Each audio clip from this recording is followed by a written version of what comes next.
이맘때쯤 되면 삼일교회에서 서로를 만날 때 하는 인사는 다른 여타 교회와 사뭇 좀 다릅니다. 함께 만나게 되면 이런 인사를 하는데요. 예상하셨다시피 선교 어디로 가세요? 선교는 어디로 가십니까? 그리고 그 물음에 대답을 하며 함께 이야기를 나누고 인사를 나누는 경우들을 많이 보게 됩니다. 저도 많이 듣고 많이 하는 경우를 보게 되는데 선교가 저에게 이 삼일교회에 와서 사역을 하면서 너무나도 익숙해지다 보니 그 인사도 익숙해지고 선교가 감사한 줄 모르게 된 저의 모습을 발견하게 됐습니다. 그것이 언제냐면 우리 선생님들께서, 교회 학교 선생님들께서 제 옆에서 갑자기 이런 인사를 하더라고요. 선교 어디 갑니까? 그 선교 어디 갑니다. 이런 그냥 평상시에 하는 인사들을 했는데 저에게 갑자기 이 선교가 참 감사한 거였구나. 이 인사가 참 귀한 인사인데 왜 여태 그것을 잊고 살았을까? 사실 저는 참 교만하게도 선교를 다녀오고 난 후에는 항상 이 선교는 이게 아쉬워, 저 선교는 저게 아쉬워, 그 아쉬움을 토로할 뿐 이 선교가 얼마나 감사하고 얼마나 귀한지를 깨닫지 못했던 것 같아요. 마치 아름다운 강도, 멀리서 보면 아름다운 강도, 가까이서 보면 쓰레기도 보이고 지저분한 것도 보이듯이 삼일교회 안에 있다 보니 이 선교가 얼마나 감사한지를, 얼마나 귀한지를, 안 좋은 모습만을 제가 발견하게 되고 찾으려고 하고 하다 보니 얼마나 귀한지를 잊고 살았던 것 같습니다. 여러분들은 오늘 제주 선교를 떠났는데요, 이 선교 시즌 가운데 여러분들은 어떤지 모르겠습니다.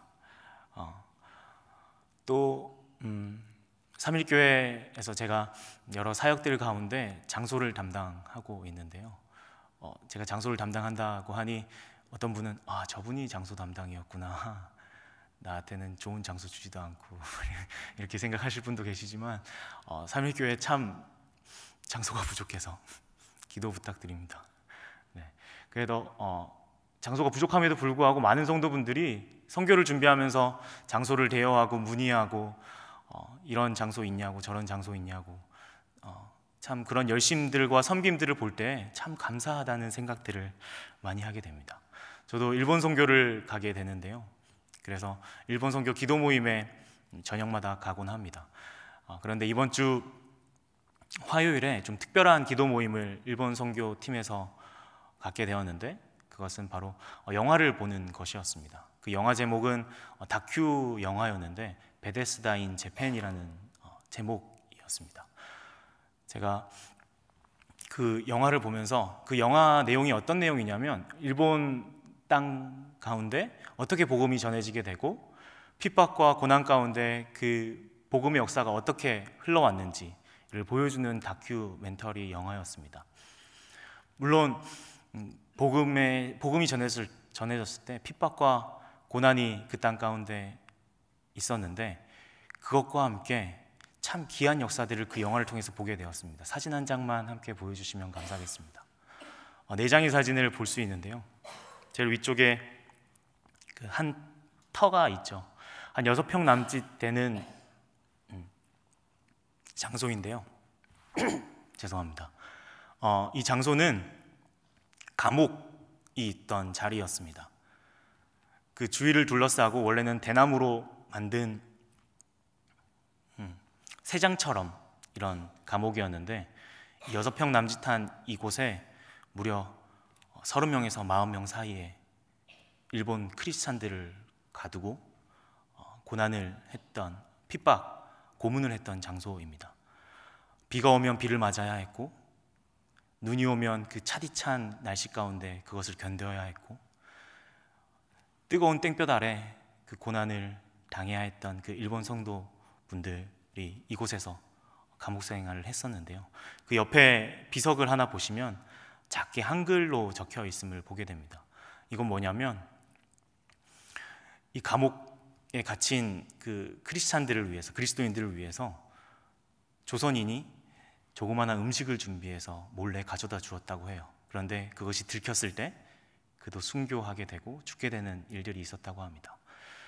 그래서 이 감옥 가운데 죽어나가는 그 순교자들을 묻게 되었는데, 그 밑에 보시면 두 개의 비석이, 기념비가 보이게 됩니다. 그런데 약간 모양이 다르거든요.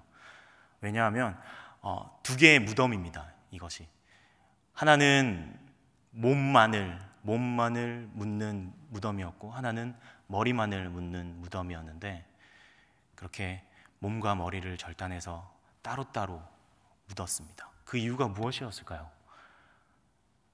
그것은 다름 아니라, 참 이걸 어떻게 설명해야 될지 모르겠지만, 그 고문을 했던 자들이 이렇게 나뉘어 놓은 이유가 그들이 부활할까 두려워서, 그들이 부활해서 다시 나타날까 봐 두려워서 그렇게 따로 멀찌감치 묻었다고 하더라고요.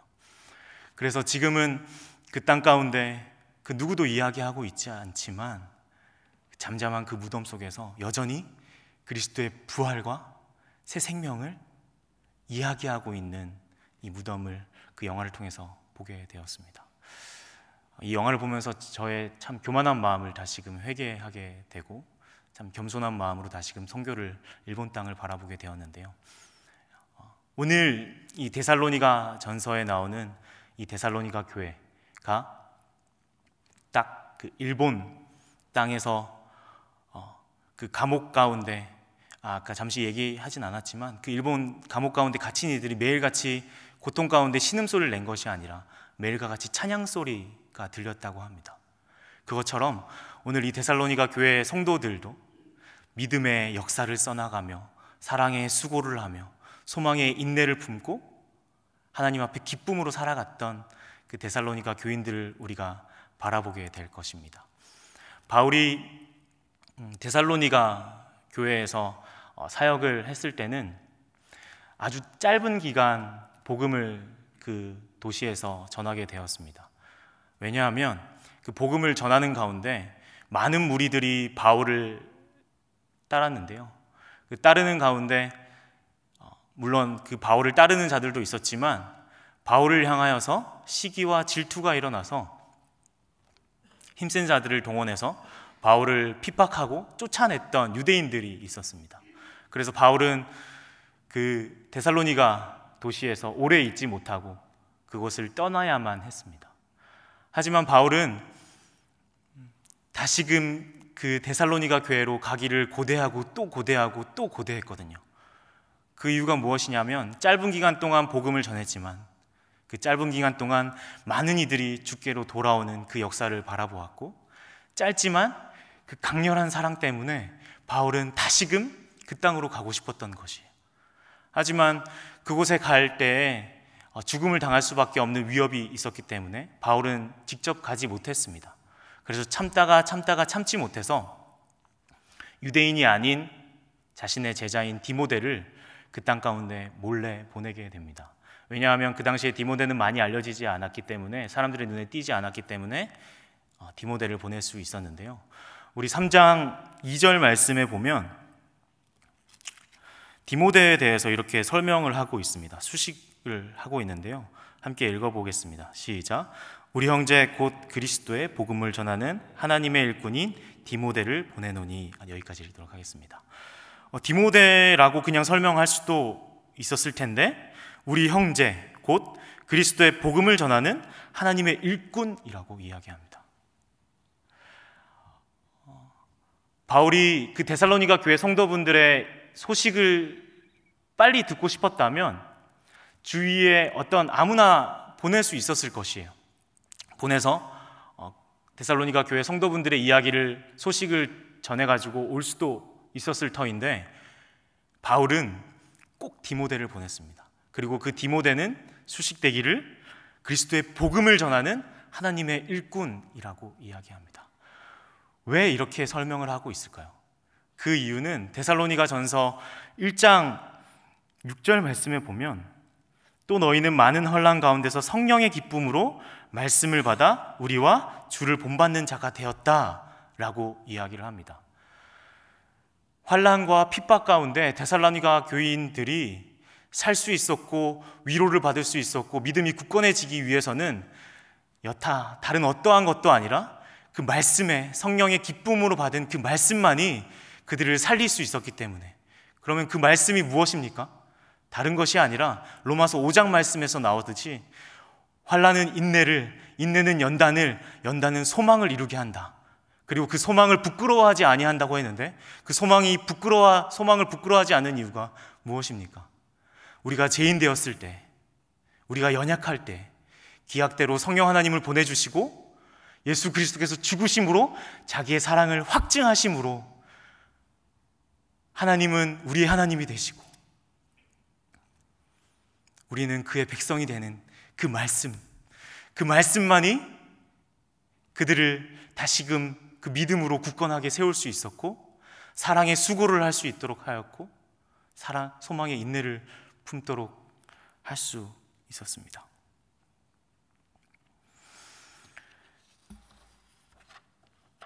그래서 그들은 믿음의 역사를 만들어 갈 수 있었고, 사랑의 수고를 할 수 있었고, 소망의 인내를 품을 수 있게 된 거죠. 그런데 바울이 데살로니가 교회 성도분들을 보고 싶어서 디모데를 보낸 이유도 있지만 또 하나의 이유가 있는데, 그것은 무엇이냐면 그들이 시험에 당할까 봐, 많은 유대인들의 그 종교의 유혹에 다시금 빠지게 될까 봐, 그리고 또 하나는 그 데살로니가 도시가 많은 부를 누리고 있는 도시였기 때문에 사람들은 재물과 음란함에 빠져서 살았고, 그리스도인들은 그것에 쉽게 유혹에 넘어갈 수 있게 되었습니다. 그래서 바울은 다시금 권면하고자, 그리고 그것을 확인하고자 디모데를 보냈는데, 디모데가 전해온 소식은 그들이 무너졌습니다. 그들이 믿음이 연약하여 음란함의 유혹에, 재물의 유혹에 넘어갔습니다가 아니라 디모데가 바울에게 돌아왔을 때 이렇게 이야기했을 거예요. 바울 선생님, 그들이 믿음이 연약하여 넘어질 줄 알았는데, 그들이 복음을 받아들인 지 얼마 되지 않아서 다시금 넘어질 줄 알았는데 그런 것이 아니라 믿음의 역사를 써나가고 있습니다. 그리고 사랑의 수고, 사랑의 헌신, 제가 지금 사랑부를 섬기고 있는데 그렇게 사랑을 섬김으로 섬기듯이 여기 있는 모든 데살로니가 성도분들도, 교인들도 그 사랑의 수고와 헌신을 무릎을 꿇고 섬기듯이 그들을 섬겼습니다. 그리고 예수님께서 다시 오실 것을 기대하면서 그것을 소망하며 살았던 이들의 소식을 디모데가 바울에게 전하고 있습니다. 데살로니가 성도들은 이런 표현이 써도 될지 모르겠지만 돈을 똥처럼 여겼거든요. 이게 무슨 말이냐면, 똥은 이게 쌓이고 모이면 악취를 내잖아요. 하지만 그것이 흩어지고 뿌려졌을 때는 거름이 되어서 새 생명을 살리게 됩니다. 그들의 재물을 나누며 함께 사랑의 수고를 했을 것이고, 그리고 음란함, 유흥의 잠시의 쾌락에 젖어 사는 것이 아니라 예수 그리스도를 만날 때, 예수 그리스도와 함께 할 때, 비록 그곳에 환난과 그리고 자신의 기득권을 내려놨을 때 핍박과 고난과 가치관의 유혹이 있었겠지만 그들은 그것을 다시금 굳게 잡고 예수님을 믿는 기쁨으로 다시금 살아간 것을 보게 됩니다. 바울도 그 소식을 듣고 어떻게 표현을 하냐면, 바울은 그 데살로니가 교인들의 소식을 들으며 이렇게 표현합니다. 모든 기쁨으로 기뻐하였다. 이게 무슨 말이냐면 그냥 최고로 기쁘다. 너무 기뻐서 미치겠다. 그리고 바울에게 면류관, 그것이 무엇이라고 이야기하냐면 데살로니가 전서 2장 20절 말씀에 나의 면류관은 다른 것이 아니라 바로 너희들이다. 환난을 이겨내고 믿음의 역사를 써나가는 너희들이 나의 영광이고 나의 기쁨이다 라고 하면서 너무나도 기뻐하는 모습을 보게 됩니다. 일본 교회 성도들을 바라보며, 그리고 데살로니가 교회 성도들을 바라보며, 저는 삼일교회 성도분들을 생각하게 됐습니다. 무슨 소리지? 하실 수도 있겠지만 제가 이 교회에 와서 사역을 하면서 참 성도분들의 그 헌신, 그리고 믿음의 그 발자취를 따라 그 역사를 써나가는 것을 보게 되고, 그 누구보다도 사랑의 수고로 다른 이들을 위해서 헌신하는 것들을 보게 되고, 마라나타 주 예수여 다시 오시옵소서라는 그 고백으로 살아가는 성도분들의 모습을 보게 됩니다. 너무나도 귀하고 너무 귀해서 어쩌면 여기 오신 모든 성도분들도 이 아침을 깨워 더 잘 수도 있지만, 이 아침을 깨워 예수 그리스도와 함께 조금이라도 더 동행해보자, 다시금 기도하기에 나온 여러분들을 바라보고 있노라면 하나님이 얼마나 기뻐하실지 모르겠어요. 그래서 저는 여러분들이 확신하건대 환난과 핍박 가운데에서도 찬양하며 기뻐할 줄 저는 믿습니다. 그런데 속으로 이렇게 고백하는 분들이 계실 거예요. 나는 아닌데, 나는 여전히 또 넘어지는 자인데, 나는 아무것도 아닌 자인데. 우리 사진 한 장을 보며 마무리했으면 좋겠는데요. 이 사진이 무엇이냐면, 아까 그 베데스다 인 재팬에서 나오는 영화 가운데 그 당시에 금교령이 내어지고 많은 그리스도인들이 죽을 때 그들을 핍박하고 고문을 줬던 군인들이, 저 왼쪽에 보시면 저 철판에 그리스도 예수님께서 그려져 계시는데 그것을 밟고 가도록 했습니다. 예수님을 너가 믿는다 고백하면 그 자리에서 바로 순교를 당하는 것이었고, 예수님을 밟고 지나가면서 예수님을 믿지 않노라 고백하면 너는 살 것이다.